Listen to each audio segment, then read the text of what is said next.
Good morning, everyone. This is my report. Filipino Indigenous Philosophy Worldviews. Filipino philosophy can be divided into three approaches according to Ripaldo 2014. One is traditional philosophical approach.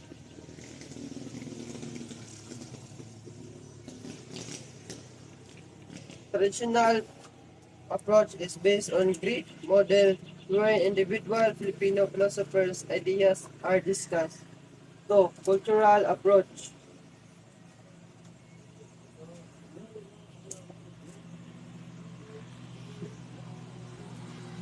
Cultural approach, on the other hand, addresses in a people philosophical perspective and views on social, linguistic, cultural, and folk concepts. Philippine indigenous philosophy and worldviews are classified under the cultural approach. Three is nationality constitutional approach. The, tr- the national constitutional approach deals with writings of Filipino in general, whether it be on Western or Eastern topic. Yep, buddy. Next is cultural approach. They can be divided into the following categories. One is Filipino grassroots or folk philosophies. Two is folk philosophy appreciation. Three is interpretation of Filipino identity and worldview. Four is local cultural values and ethics research. Five is implications and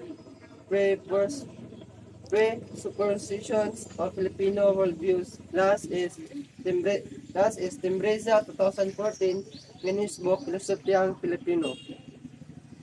Timbreza discussed the issue of whether Filipino philosophy exists or not, since philosophy starts and ends with people's experience. It follows that there is Filipino philosophy considering that the Filipino experience exists. Timbreza uses the cultural approach as classified by Gripaldo, as he analyzes unique life experiences to harness these worldviews. Furthermore, if these worldviews are based on literature, art, ethics, practices, and attitudes, Filipinos can be said to have their own Weltang Sangchuang. Consequently, Timbreza uses indigenous and native legend, poems, epics, songs, riddles, bugtong, proverbs, saliwak, salawikain, rituals, and dances as basis for the collective Filipino philosophy of our life.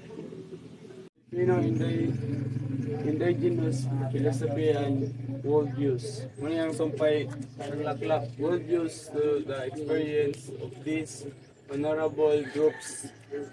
Ivatan Ilog,